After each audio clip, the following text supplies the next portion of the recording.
భద్రాద్రి కొత్తగూడెం జిల్లా కేంద్రమైన కొత్తగూడెంలో సుమారు 130 కోట్ల రూపాయలతో చేపడుతున్న అభివృద్ధి పనులకు శంకుస్థాపన చేశారు. ఈ కార్యక్రమానికి ముఖ్య అతిథులుగా డిప్యూటీ సీఎం మల్లు భట్టి విక్రమార్క, మంత్రులు పొంగిలేటి శ్రీనివాసరెడ్డి, కోమటిరెడ్డి వెంకటరెడ్డి పాల్గొన్నారు. మొదట విద్యానగర్ బైపాస్ వద్ద 4 కోట్లతో చేపడుతున్న డ్రైనేజీ పనులకు శంకుస్థాపన చేశారు. అనంతరం పోస్టాఫీస్ సెంటర్ కు చేరుకుని 124 కోట్ల వ్యయంతో అమృత ద్వారా ఇంటింటికి మంచినీరు అందించాలనే స్కీమ్ పనులను శంకుస్థాపన చేశారు. అనంతరం పోస్టాఫీస్ సెంటర్ లో ఏర్పాటు చేసిన సభలో మంత్రులు ప్రసంగించారు.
అంత అభిమానం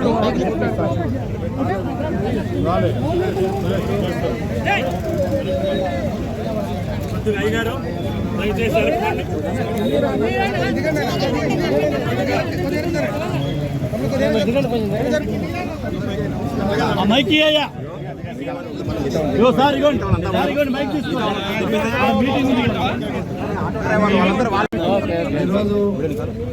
అమృత స్కీమ్ కింద 124 కోట్లతో మంచినీటి సౌలభ్యం కోసం ఏర్పాటు చేసిన ఈ పెద్ద స్కీమ్ని ప్రారంభించడానికి మన ప్రీతమ ఉప ముఖ్యమంత్రి భట్టి గారు వచ్చారు.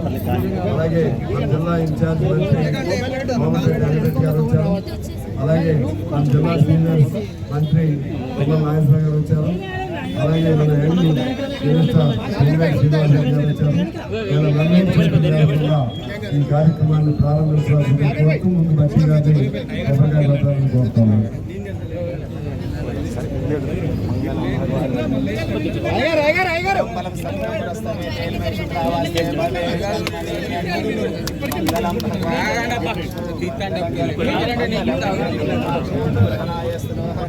కొంచెం సైడ్ ఉండండి.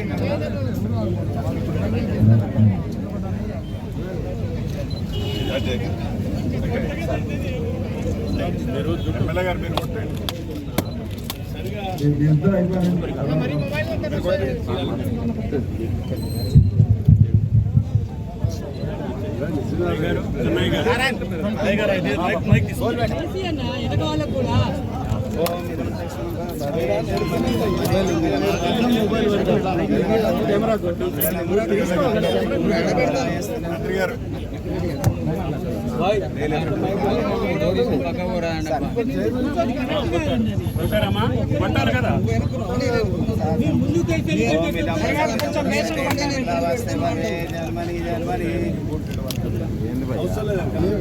उधर दे दो पापा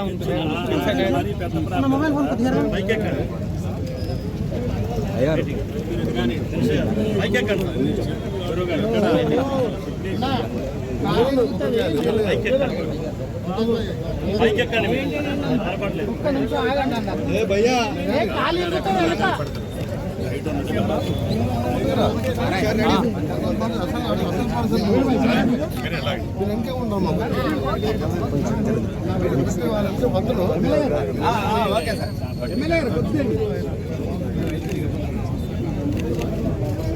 मंगलम भगवान मंगलम विष्णु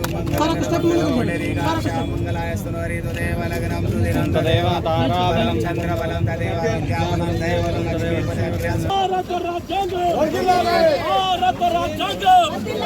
भारत राज्यांगम भारत राज्यांगम भारत राज्यांगम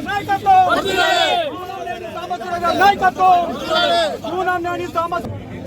ఇక నాలుగో అంశం ఏంటంటే మన సీతారాం ప్రాజెక్ట్ నుంచి నీళ్లు రావాల్సిన మన వాటాకు తగ్గ కేటాయింపు జరగలేదు. ఆ విషయం కూడా ఉత్తమ్ కుమార్ రెడ్డి గారి దృష్టికి, ముఖ్యమంత్రి గారి దృష్టికి వాళ్ళందరికీ తీసుకెళ్లారు. మరి ఖచ్చితంగా దానికి న్యాయం చేస్తామని చెప్పారు. ఉత్తమ్ కుమార్ రెడ్డి గారు టేకప్ చేస్తా ఉన్నారు. మళ్ళా మేము అందరూ నలుగురు మంత్రులు కూడా అవన్నీ ఇవ్వటం జరుగుతుంది. ఆఖరి అంశం ఏంటంటే మన కోమటిరెడ్డి వెంకటరెడ్డి గారు మన కొత్తగూడెం మనమన్నా ఎంతో ప్రేమ కలిగిన వారు పాలిటిక్స్లో లేనప్పుడు కూడా ఇక్కడ 3 సంవత్సరాలు కొత్తగూడెంలో ఉన్నారు. మొదటి నుంచి కూడా రాజకీయ పరంగా కాదు కానీ నాకు వారి కుటుంబానికి కూడా ఎంతో అనుబంధం ఉంది. అప్పుడు వారు ఇక్కడ ఓసీలో ఉన్నప్పుడు. ఇప్పుడు ఇవాళ ఆయన మన జిల్లా మంత్రిగా రావటం మన అదృష్టం. వారికి చొరవతో కొన్ని బైపాసులు, చాలా బైపాసులు ఉన్నాయి, దురదృష్టం అయినా. అందువలన తుమ్మల గారి వల్ల నేను సమయం తీసుకుని వృధా చేయదలుచుకోలేదు. అందువలన ఈ విషయాలన్నింటినీ మన తరఫున ఇవాళ స్కీము 124 కోట్లతో మంచినీటి స్కీము కొంతమంది కుశంకులు, ఇది ఎప్పుడైంది అప్పుడైంది. ఎప్పుడైనా ఇది గవర్నెన్స్ అంటే it is a continuous process, నడుస్తూ ఉంటుంది. ఇది ముగింపులో 2003లో ముగింపులో అయింది. అయినా కూడా ఇప్పుడు శంకుస్థాపన చేసుకుని పని నడపాలి కదా, నడపాల్సింది వారే. మన స్టేట్ షేర్ కూడా కట్టాలి. అందువల్ల 124 కోట్లది పెద్ద మంచినీటి స్కీము. ఇంటింటికి అంటే ఇంతకుముందు ఉన్న పైప్ లైన్ అనేక చోట్ల పగిలిపోతూ ఉంది. ఇప్పుడు ఇది సెకండ్ పైప్ లైన్ కింద వాడుకోవచ్చు. ఇక్కడ నుంచి నేను ఆశిస్తున్నా, నేను ఇంకోటి మీ అందరూ తెలుసు, ఏ మేరకు వర్షం వచ్చినా మన రోడ్లన్నీ మెయిన్ రోడ్డే మునిగిపోతున్న పరిస్థితుల్లో మన కోమటిరెడ్డి వెంకటరెడ్డి గారు ఎప్పుడో 4 నెలల క్రితమే సంతకం పెట్టి, అంటే బైపాస్ వరకు ఆ రైలు వెళ్ళిపోతుంది. ఇక్కడ నుంచి మొదలయ్యి జిఎం మాల్స్ దగ్గర నుంచి నాగేశ్వర దగ్గర నుంచి మొదలయ్యి, దాంతో ఇక్కడ కూడా నీళ్లు ఉండదు. ఇంకా చెప్పి 5 గ్యారంటీలు ఇప్పటికే ఇవ్వటం జరిగింది. 3-4 రోజుల క్రితం పెద్దల తుమ్మల గారి నాయకత్వంలో గౌరవ ముఖ్యమంత్రి రేవంత్ రెడ్డి గారు సుమారు 31,000 కోట్ల రూపాయలను రైతన్నల రుణమాఫీ 2 లక్షల రూపాయలు ఈ ప్రభుత్వం చేస్తుంది. ఈరోజు సీతారామ ప్రాజెక్టుని, ఈ ప్రభుత్వాన్ని, గోదావరి నీటిని ఈ ఉమ్మడి ఖమ్మం జిల్లాతో పాటు నల్లగొండ ప్రాంతాన్ని సస్యశ్యామలం చేయడం కోసం లిఫ్ట్లు ఏర్పాటు చేస్తే రాజకీయ లబ్ధి కోసం దొరికినంత అప్పు చేసి ఆ చేసిన అప్పులో దండుకొని ఆ ప్రాజెక్టులు సుమారు 9,000 కోట్లు ఖర్చు పెడితే గత ప్రభుత్వంలో 1 ఎకరానికి కూడా నీళ్ళు ఇవ్వలేదు. కాకుండా కనీసం ఆ మోటార్లు కూడా ఆన్ చేయని ప్రభుత్వం, పేదోడు ప్రభుత్వం వచ్చిన తర్వాత ఈ రోజే మీరు చూశారు, ఆ లిఫ్ట్ ని డ్రై రన్ అంటే నీటిని ఎత్తిపోసే కార్యక్రమాన్ని ఇంతకు ముందే మొదలు పెట్టాం. తప్పకుండా రైతులను రాజు చేస్తున్న ఈ ప్రభుత్వం, రైతుల పక్షపాతిగా ఉన్న ఈ ప్రభుత్వం, పేదోళ్ళకి అండగా ఉన్న ఈ ప్రభుత్వం, యువకులు, మైనారిటీలు, దళితులు, గిరిజనులు మనకి మంచి సంకల్పం ఉంది కాబట్టి ఎట్లా గట్లా పట్టుకొస్తాడో మీరు మొదలు పెట్టండి అని చెప్పారు. ఆయన ధైర్యం చూసుకొని మొదలు పెట్టాం. రాత్రి ఒక మోటార్ వదిలారు. సెకండ్ ఫేజ్, థర్డ్ ఫేజ్ కూడా ఈ నెలలో ప్రారంభించాలి.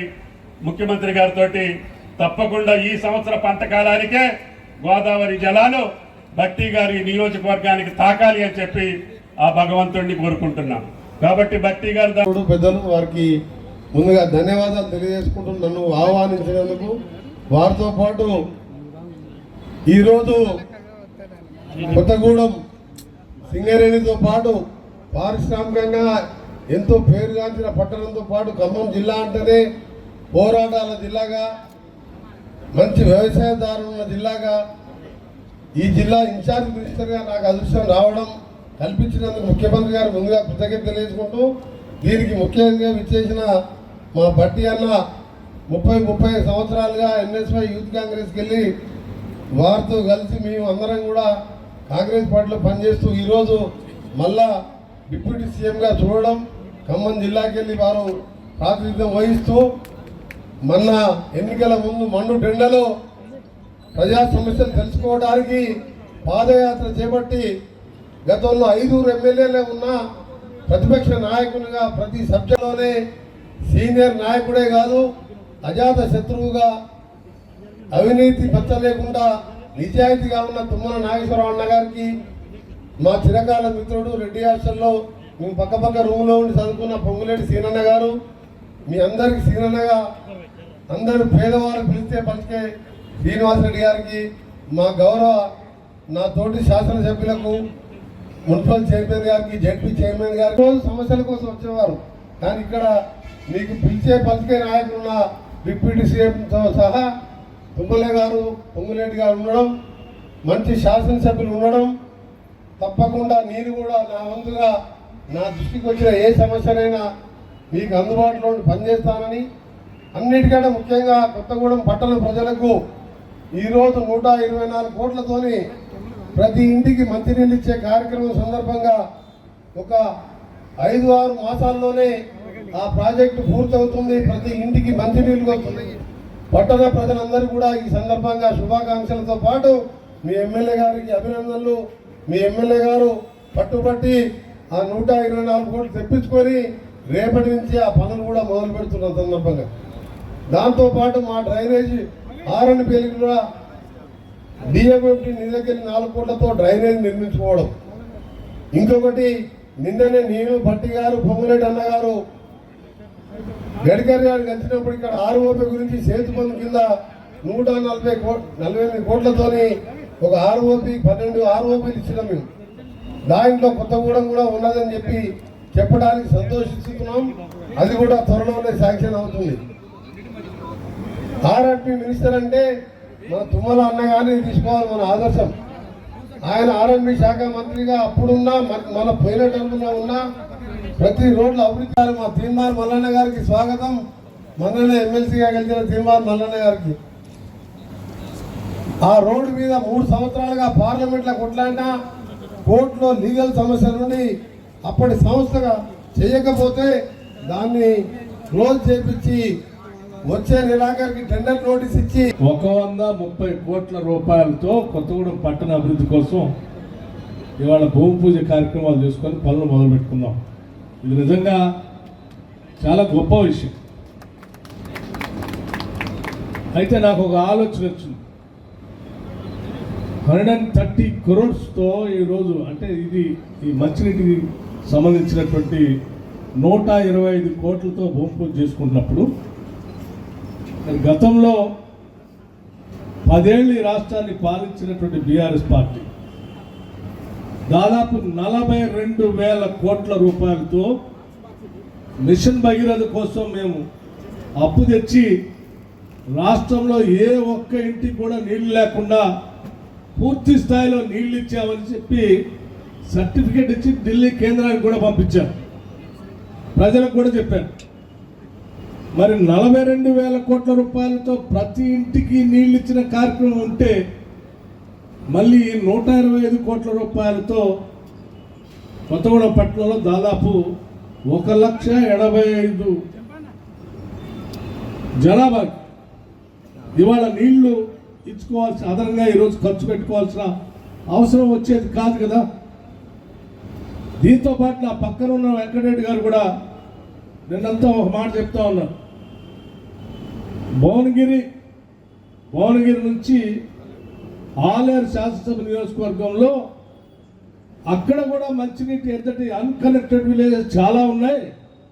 దానికి ఒక 150 కోట్లు అవసరం ఉంటుంది. దాన్ని వెంటనే శాంక్షన్ చేయండి అని అడుగుతుంది. అంటే ఇంత పెద్ద ఎత్తున అన్కనెక్టెడ్ విలేజ్ రాష్ట్ర వ్యాప్తంగా ఉంటే 42,000 కోట్ల రూపాయలు ఎక్కడ పోయాయి అనేది దీన్ని బట్టి అర్థం అవుతూ ఉంది. రాష్ట్ర ప్రజలు కూడా అర్థం చేసుకోవాలి. ఈ రాష్ట్రంలో చాలా గ్రామాలకి ఇంకా మంచినీరు అందలేదు. కానీ గ్రామాల పేరు మీద మనందరి పేరు మీద ఈ రాష్ట్రాన్ని తాకట్టు పెట్టి దాదాపు 50,000 కోట్ల రూపాయల మిషన్ భగీరథ పేరు మీద తీసుకొని వచ్చి ఈ రాష్ట్ర ఆర్థిక పరిస్థితి విధ్వంసం చేసి ఈ రాష్ట్ర ప్రభుత్వం పాలన చేసినటువంటి నాయకులు 10 ఏళ్ళు విధ్వంసం చేసి వెళ్ళారని చెప్పడానికి ఈ 2 ఉదాహరణలు నేను మీకు గుర్తు చేస్తూ ఉన్నాను. అలాగే మిత్రులారా, దాంతోపాటు ఈరోజు